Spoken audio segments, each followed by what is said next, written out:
A seguir, IIGD Irajá. A palavra de Deus é tremenda. Agora, irmãos, muita gente que anda com Jesus, muitos cristãos, muitos evangélicos dizem assim: ah, mas eu nunca consigo resolver meus problemas. Alguns então não consigo de jeito nenhum. Está errado não. Não consigo resolver, não está errado. Agora, de jeito nenhum, está errado. Não consigo resolver, está certo. Nós somos muito pequenos, irmãos. Nós somos muito pequenos para alguns problemas que de repente aparecem. Misericórdia. Há problemas que surgem que você não sabe o que vai fazer. Mas há alguém que pode e quer e tem prazer em resolver para você. Essa é a questão. Essa é a questão. Abra sua Bíblia na primeira carta de Pedro. Na primeira carta de Pedro, primeira epístola, capítulo 5, versículo 7. O que diz aqui?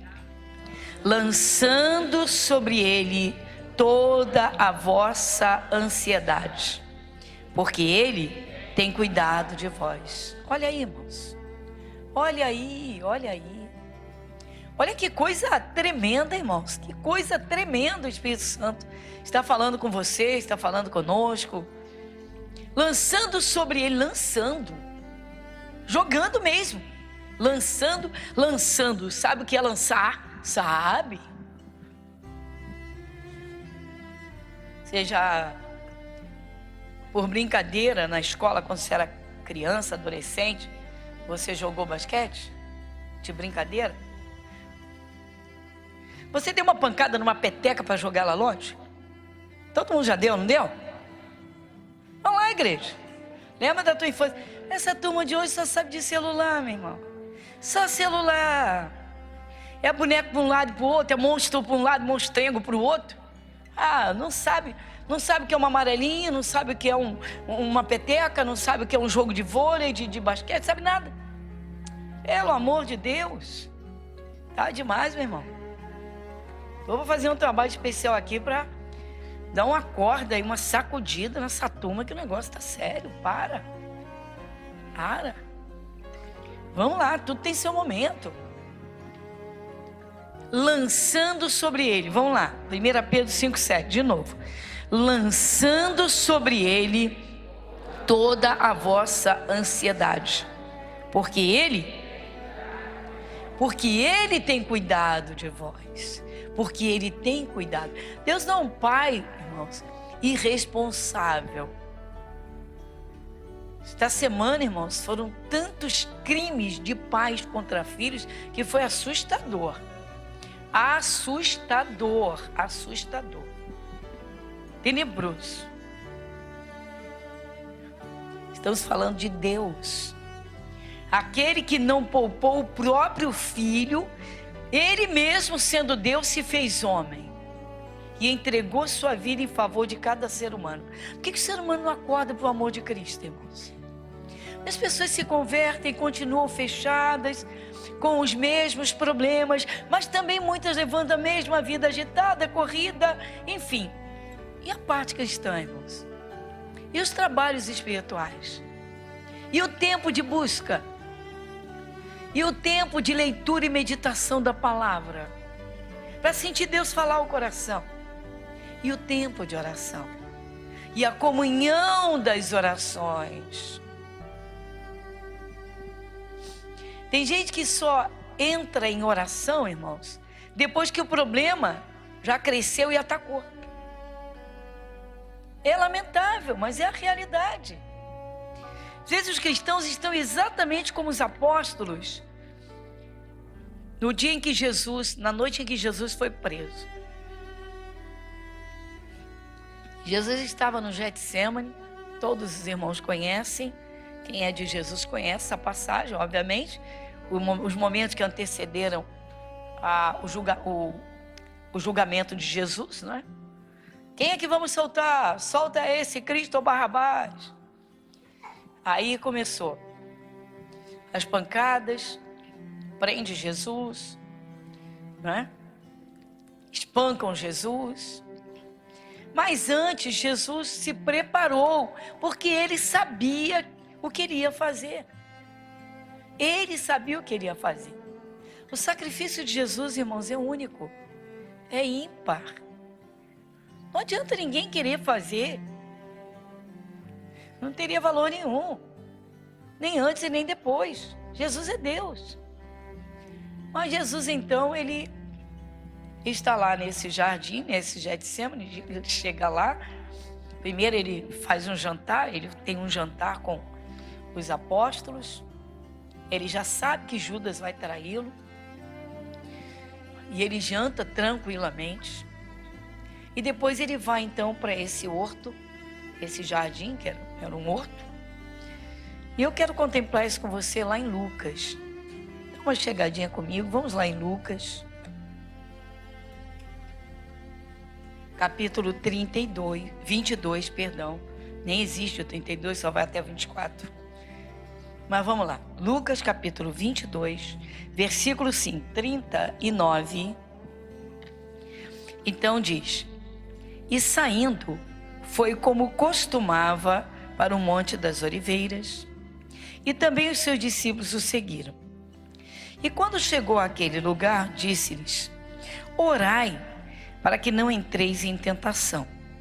E apartou-se deles cerca de um tio de pedra, e pondo-se de joelhos, orava, dizendo: Pai, se queres, passa de mim este cálice. Todavia não se faça a minha vontade, mas a tua. E apareceu-lhe um anjo do céu que o confortava. E posto em agonia, orava mais intensamente.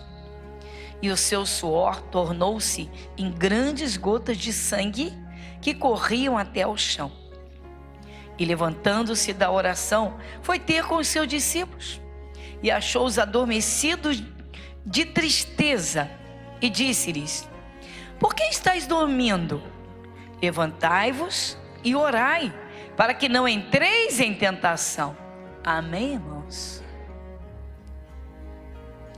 Observa comigo o que veio antes aqui.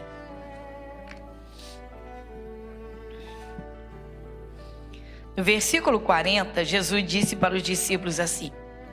Vamos lá. E quando chegou àquele lugar, disse-lhes: Orai, para que não entreis em tentação. Está vendo, irmãos? Isso aqui já era um grande alerta e a orientação. Jesus já estava dizendo, olha, ele não estava apenas dizendo, orem neste momento apenas. Claro que estava dizendo, orem. Mas ele estava dizendo, orai, levai uma vida de oração. Para quê? Para que não entreis na tentação. Para que não entreis. Que isso? Muita gente diz assim, fulano caiu na tentação. Mas antes de cair, ele teve tempo para se livrar da tentação. Não, pastora, que isso? Então ele não orava. Então ele não tinha comunhão nenhuma com o Espírito Santo. Por quê? Porque o Espírito Santo, irmãos, foi enviado para ajudar. E ele alerta dos perigos. Mas se a pessoa não participa de cultos, se a pessoa não leva uma vida de oração íntima com Deus, como é que o Espírito de Deus vai falar com ela? Ela não escuta a palavra. Ela não leva uma vida de oração permanente. Não tem comunhão com o Espírito de Deus. Como é que vai sentir Deus falar? Como é que Deus vai falar? Deus sabe os dias que você participa de cultos. Está lá um dia que algum está esfriando na fé, está começando a desviar do caminho, e a tentação está se aproximando. O diabo está preparando o laço. E aí vamos lá, o cansaço, uma chuva que caiu e não veio no culto. Deus tinha preparado aquele culto para dar o alerta. Sim, porque Deus faz isso. Você chega num culto e a mensagem daquele culto foi vigiai. Aí vem o entendimento, vigia espiritualmente. Vigia isso, vigia aquilo, vigia no trabalho. Vigia você mesmo, o seu comportamento. Vigia os seus ânimos. Vigia a tua forma de falar com o chefe. Aí vem o alerta. Aí a pessoa não vem no culto. E aí ela cai na cilada. Ela toma atitude errada. Ela cai no laço do diabo. Depois arranca os cabelos, vem desesperar. Aí quer que todo mundo ore. Depois que a casa caiu. Muitos cristãos vivem assim, irmãos. Por quê? Por não levarem uma vida em comunhão com o Espírito de Deus. Pela oração e pela palavra. Eu tenho que ouvir a palavra. Não basta apenas eu ler a Bíblia na minha casa. Porque eu vou ler aquilo que me agrada. Eu vou ler aquilo que eu gosto. Eu não vou dar atenção aos alertas de Deus. Eu preciso ouvir. É por isso que existe a igreja. É por isso que a igreja é o corpo de Cristo. Cristo é a cabeça. É a cabeça que pensa para dirigir o corpo. Mas o cristão se acha, alguns se acham, e então vivem a sua vida independentes. Ou seja, vou à igreja quando eu quero, eu gosto de ler, eu leio o que eu gosto. E aí, com carinho, a realidade, muita gente quebra a cara por causa disso. E depois vem desesperado e quer que a gente resolva os problemas, quer orações, quer orações que sejam uma cirurgia, que resolva o problema. Pá, resolve meu problema. E não é por aí. A palavra de Deus, irmãos, é para toda pessoa que aceita Jesus. Toda. E para alertar o mundo. Jesus manda ir lá fora pregar. E de pregar o evangelho a toda criatura. 4 evangelhos. Tudo que precisa. Salvação, cura, libertação, poder de Deus, bênçãos, alertas. Mas avisa lá. Pois é. Então, irmão, se o cristão não tem uma vida espiritual ativa, se não entende que a parte espiritual precisa de tempo de leitura, tempo de meditação, tempo de cultos, tempo de oração, orações, na verdade, o que acontece? Falta comunhão com Deus. Como é que Deus vai alertar? Quantos caem no pecado, irmãos? Quantos caem em laços? Quantos caem em situações difíceis? Quantos são invadidos por problemas e depois entram em desespero? Por quê? Por não levarem uma vida de comunhão, em comunhão com o Espírito de Deus. Então muita gente diz: eu nunca consigo resolver meus problemas. Eu tenho um problema que nunca se resolve. Nós somos muito pequenos, irmãos, para alguns problemas. Às vezes surgem problemas, mesmo você levando uma vida de oração, mesmo você sendo um servo de Cristo, uma serva de Cristo, levando uma vida séria com Deus, repentinamente vem um problema. E aí?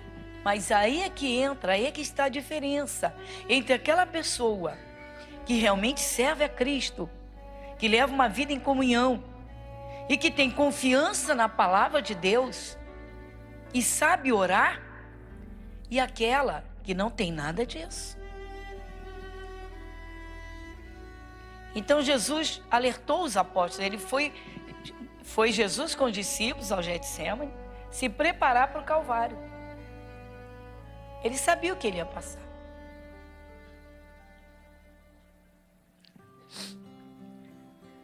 O Senhor Deus alertou Abraão que iria destruir 2 cidades. Sabe por que Deus alertou Abraão? Deus alertou Abraão porque o sobrinho dele estava numa dessas cidades. Deixa marcadinho aqui e vai comigo lá em Gênesis 17.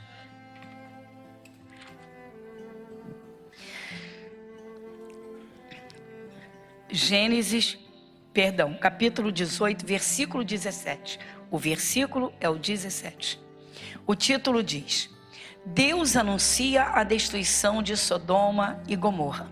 Versículo 17. E disse o Senhor: Ocultarei eu a Abrão o que faço, visto que Abrão certamente virá a ser uma grande e poderosa nação, e nele serão benditas todas as nações da terra? Porque eu o tenho conhecido, que ele há de ordenar a seus filhos e a sua casa depois dele, para que guardem o caminho do Senhor, para agirem com justiça e juízo, para que o Senhor faça vir sobre Abrão o que acerca dele tem falado. Disse mais o Senhor: porquanto o clamor de Sodoma e Gomorra se tem multiplicado, e porquanto o seu pecado se tem agravado muito, descerei agora e verei se com efeito tem praticado segundo este clamor que é vindo até mim, e se não, sabê-lo-ei. Então viraram aqueles varões o rosto dali e foram para Sodoma, mas Abraão ficou ainda em pé diante da face do Senhor. Amém, irmãos? Pois é, irmãos, Abraão, ele ouvia o que Deus falava, primeiro porque ele estava em pé. O que significa isso? Espiritualmente bem. Quando o cristão está espiritualmente bem, ele está em pé, ele não está caído. O diabo sabe que vai ter muito trabalho, muito, para tentar derrubar esse cristão. Financeiramente, na saúde, na família. Porque Satanás, ele não sossega, ele não sossega. Se você pensa que o diabo sossega na vida do cristão, ele não sossega. Satanás tem ódio de cristãos. Na verdade, ele odeia o mundo, o ser humano. Ele pega um ser humano e transforma numa aberração. Ele pega uma mocinha simples do interior e transforma numa prostituta na cidade grande. Ele pega um empresário e joga na lama da miséria e nas dívidas. Aí a pessoa encontra Jesus, pode levantar a vida e ter agora muito melhor, viver muito melhor do que viveu antes de conhecer Jesus. Porque antes não tinha salvação, não tinha paz de espírito, a plenitude de paz, a plena paz. Não tinha o conhecimento que tem. Mas aí passa a levar uma vida espiritual relaxada. Muita gente faz isso, irmãos. No início da conversão, muita gente faz isso. Não estou generalizando. Mas muitas pessoas que chegaram a Jesus no fracasso, muito doentes, com a vida arrebentada, família destruída. No início, quando conhece Jesus, que amor, que dedicação, que comunhão, que lua de mel com Deus. Passa um tempo, não percebe? Vão caindo espiritualmente. Vão deixando o amor, aquele primeiro amor, aquele amor a Deus, aquele amor às orações, aquele amor à adoração a Deus, aquele amor nos cultos, de estar nos cultos. Pessoas que só se chover granizo, daquele pesado, de arrebentar o para-brisa do carro, o que rarissimamente no Rio de Janeiro não acontece. Pois é, irmãos. Aí o corpo fica cansado, o despertador que não tocou, sei lá, o celular, eu desliguei sem querer, sei lá o que, as 1000 desculpas esfarrapadas, a pessoa não está indo. E aí em pouco tempo, irmãos, a pessoa está caída. E aí o diabo vai lá e faz a bagunça dele de novo. Diz que a vida de muita gente que aceitou Jesus lá atrás, de repente está andando para trás mesmo. Por quê? Então você vê, Deus disse, eu vou ocultar a Abraão o que eu faço. Aí Abraão está ali atento, ele está em pé, espiritualmente de pé. Ou seja, ele está ouvindo, ele está levando uma vida de oração, ele está atento ao mundo espiritual, ele está perceptivo. Porque você percebe quando as coisas começam a dar uma desandadinha, ou seja, elas começam a não dar certo. É no trabalho, é o olhar do chefe, você percebe. Igreja Internacional da Graça de Deus, Avenida Monsenhor Félix, 1120, Irajá.